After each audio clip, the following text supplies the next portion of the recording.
The call came at 20:17 p.m., right in the middle of the quarterly presentation Marcus had spent weeks preparing.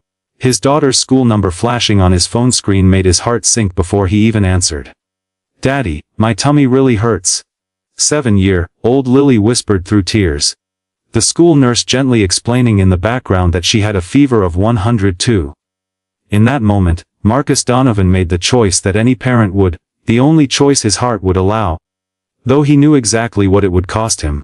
"I have to go," he announced, gathering his papers as the conference room fell silent.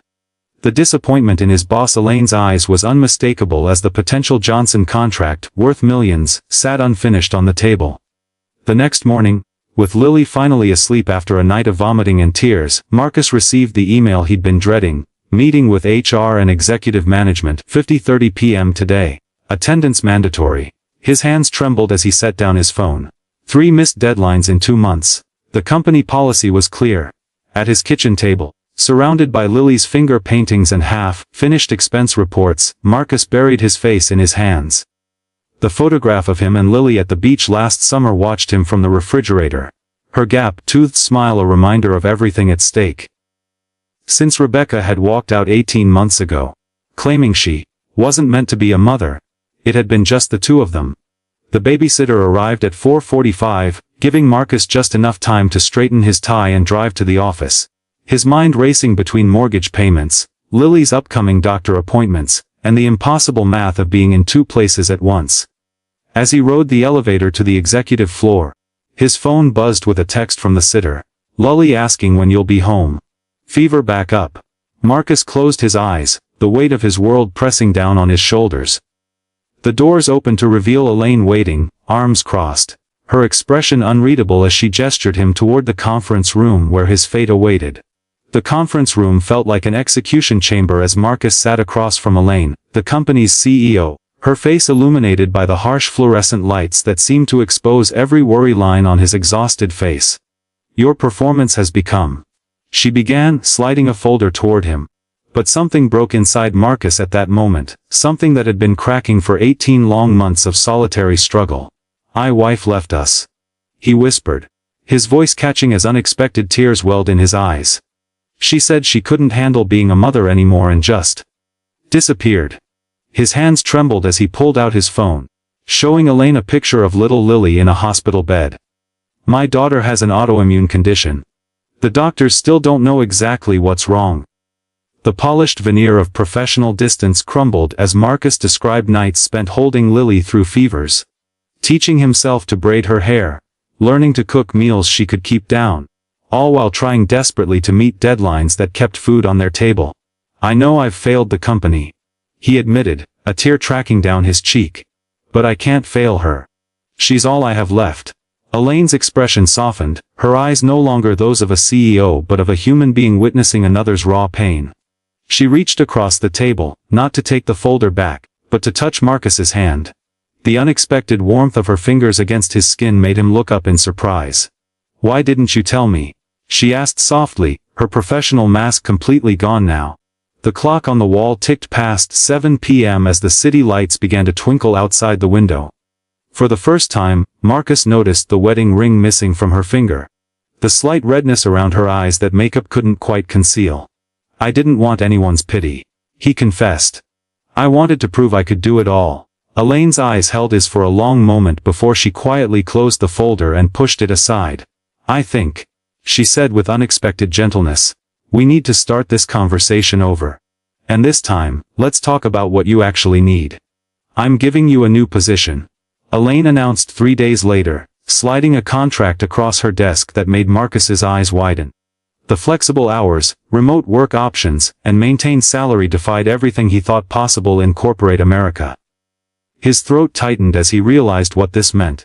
He could be there for Lily's doctor appointments, her school events, those moments when fever struck without warning. "Why would you do this for me?" he asked, voice barely above a whisper. Elaine's gaze drifted to the window, to the city sprawling below them. "My office is the loneliest room in this building," she admitted, surprising herself with the confession. "Everyone sees the title, not the person." Over the following weeks, as Marcus thrived in his new arrangement, something unexpected blossomed between them. It began with simple text messages. Elaine checking on Lily's health, Marcus sending updates on projects, but gradually transformed into something more. One evening, as they worked late in her office, takeout containers scattered between spreadsheets, Elaine revealed the truth. "My husband left 2 years ago. Said he married a woman, not a corporation." Her fingers traced the rim of her coffee cup, the vulnerability in her eyes making her seem suddenly human, no longer the untouchable CEO. "I threw myself into work because it was the only place I felt needed. But needed isn't the same as belonging." Marcus recognized the pain in her voice, it mirrored his own. When Lily had a particularly bad day and Marcus had to bring her to the office, something remarkable happened. Elaine cleared her schedule, transformed her executive bathroom into a makeshift sick room, and sat reading stories to Lily while Marcus finished an urgent proposal. The sight of the powerful CEO gently stroking his daughter's hair as she slept stirred something profound in his heart. "You know," Elaine confessed one rainy evening as they shared an umbrella walking to the parking garage, "I've built this company from nothing. But you're the first person who's seen past my title in years."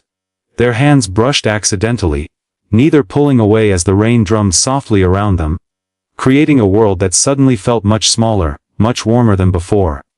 The boardroom doors slammed open as Elaine stormed in, her normally composed demeanor replaced by fierce determination. The whispers had reached her ears. Emergency board meeting called without her knowledge. Discussions of leadership concerns. And emotional decision-making. She faced the 12 stern faces of her board members, their expressions ranging from disappointment to outright hostility. "I understand you've been discussing my relationship with Marcus Donovan," she stated, her voice steady despite the trembling in her hands. Richard Hargrove, the silver-haired chairman, slid a folder across the polished table. "These are emails, schedule adjustments, policy exceptions, all made for one employee. The board feels your personal feelings have compromised your judgment." His words hung in the air like an accusation. "We're prepared to offer you a choice. End this inappropriate attachment or face a vote of no confidence." The weight of 15 years building this company from nothing pressed down on Elaine's shoulders. Everything she had sacrificed.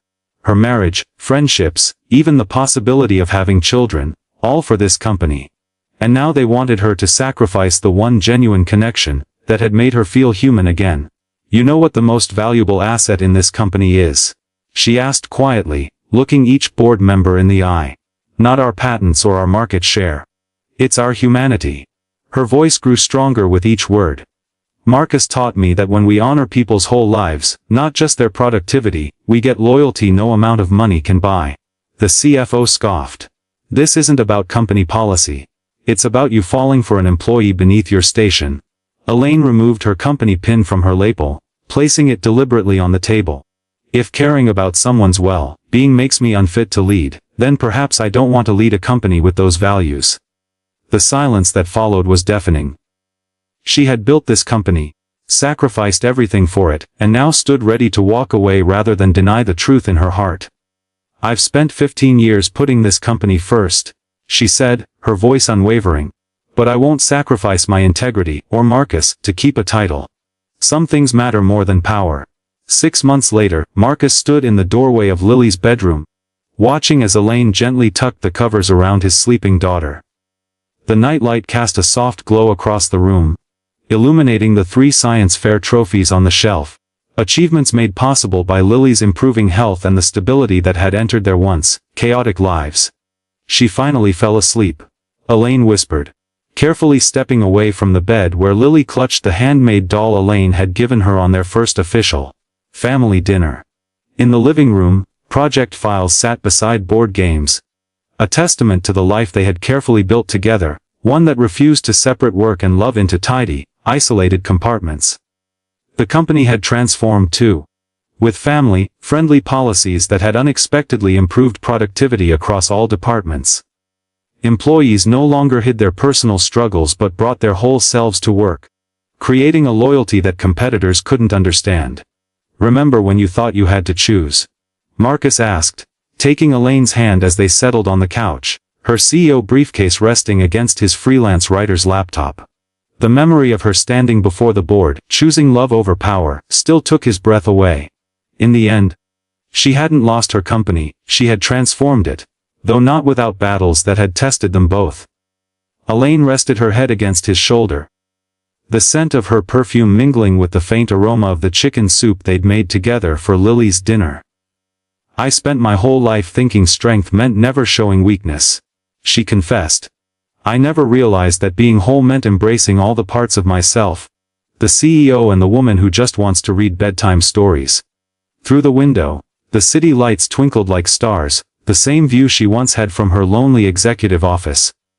But now the view was shared, the silence filled with the soft sounds of a sleeping child, and the gentle rhythm of two hearts that had found each other in the most unexpected circumstances. "Daddy," Lily's small voice called from the bedroom doorway, her favorite blanket trailing behind her. She padded across the room and climbed onto both their laps without hesitation, creating a bridge between them with her small body. "Can we be a forever family now?" she asked, her innocent question holding all the wisdom they had struggled so hard to learn.